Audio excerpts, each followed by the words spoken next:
It's generals wanting power, and this is the situation you have here. So Pompey is locked out of Jerusalem. The Roman leader, in anger, took the city by force. He reduced the size of Judea, and Israel's attempt at freedom from oppression paid off for a while, but now all hope seemed to be lost.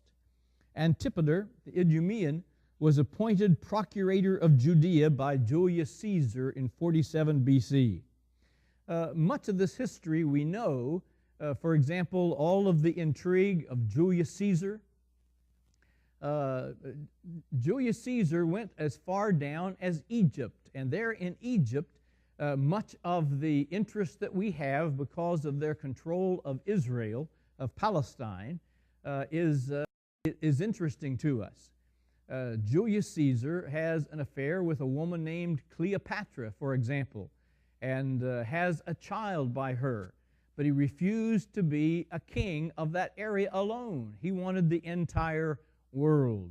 Mark Antony, remember, came after him. Remember, Caesar was killed in Shakespeare's famous lines, Et tu, Brute, by his comrades at the time. And suddenly the Roman Empire is broken up into fighting generals. One of them was Antony. Antony falls in love with Cleopatra. And actually, though he is married to the sister of Octavius, who became the Roman emperor, he takes Cleopatra for his wife. Because Octavius is so angered by this, he marches against Antony. And Antony is defeated by Octavius, who becomes Augustus Caesar.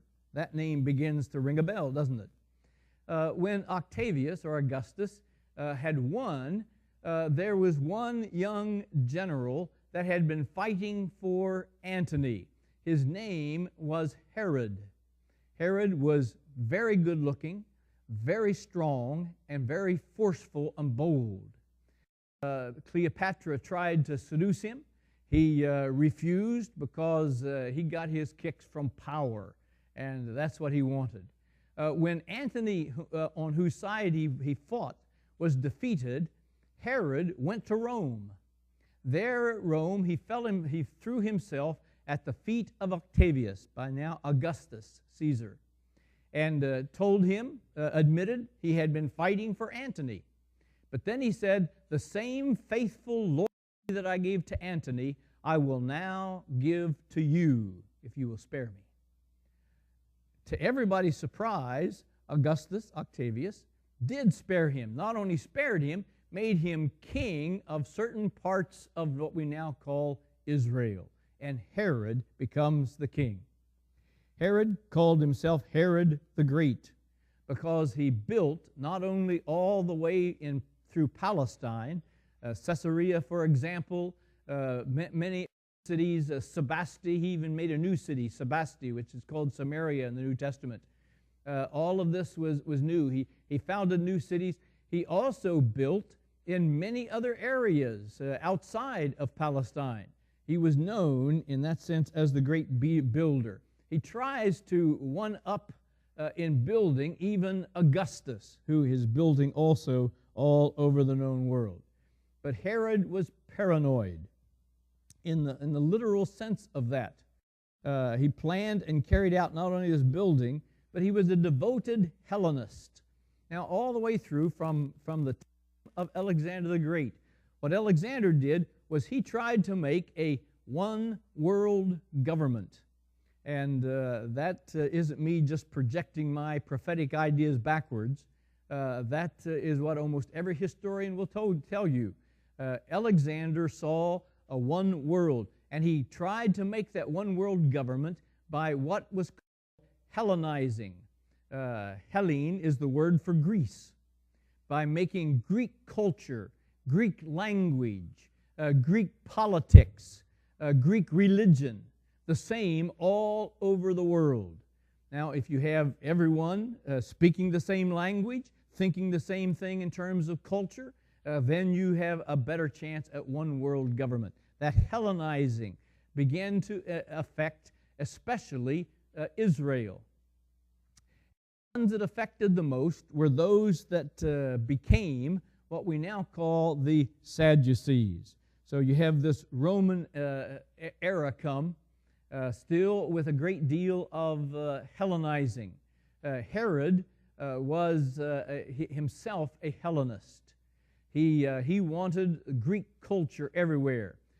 Almost all of his buildings have more Greek architecture, for example, than they do Roman architecture.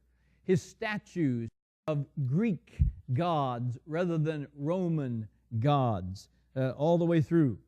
He killed his own wife that he loved. By the way, Herod had several wives. We hear the most about Mariamne, probably because she's the one he really did love.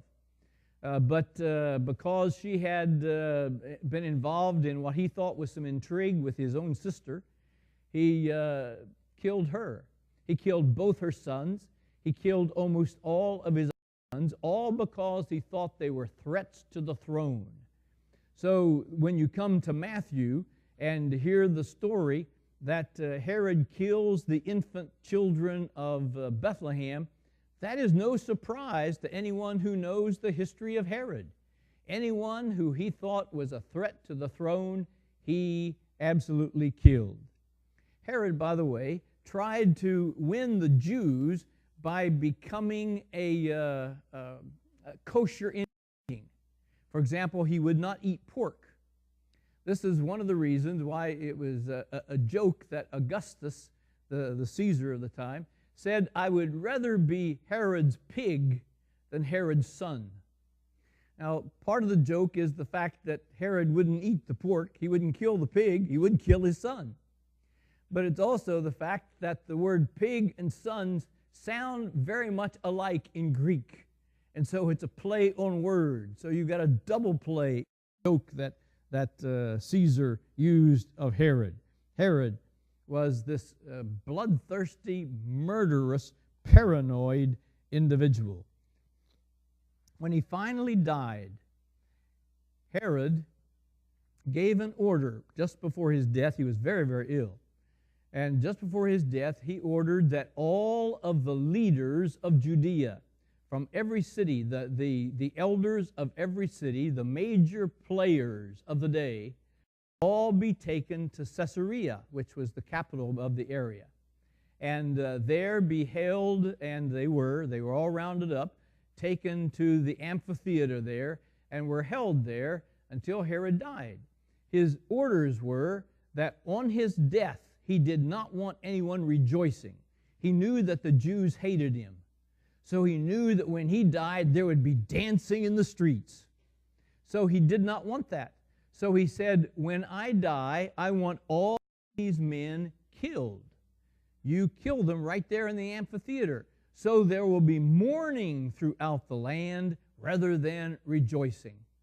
Well, fortunately, after Herod died, they refused to carry out his order. And they simply released the men and allowed them to go back to their homes.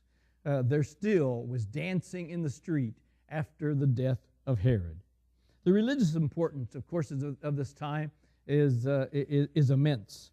From Babylonian Persian times, we see the Jews cured of idolatry. You see the rise of scribes and rabbinic literature. The idea of the synagogues comes at this time. The teaching of the Scriptures, which is held in abeyance in this 400 years, but it was taught, and the unification of the Jewish people. Under the Greeks, of course, and the Egyptians, you have this tremendous Hellenization, which is all important at the time. Throughout the Middle East, there was this Greek language, Greek society, Greek customs, Greek culture. You could not escape it. One historian says there was no escape from that influence, in other words, of Hellenism. It was present everywhere, in the street and the market, in the everyday life and all phases.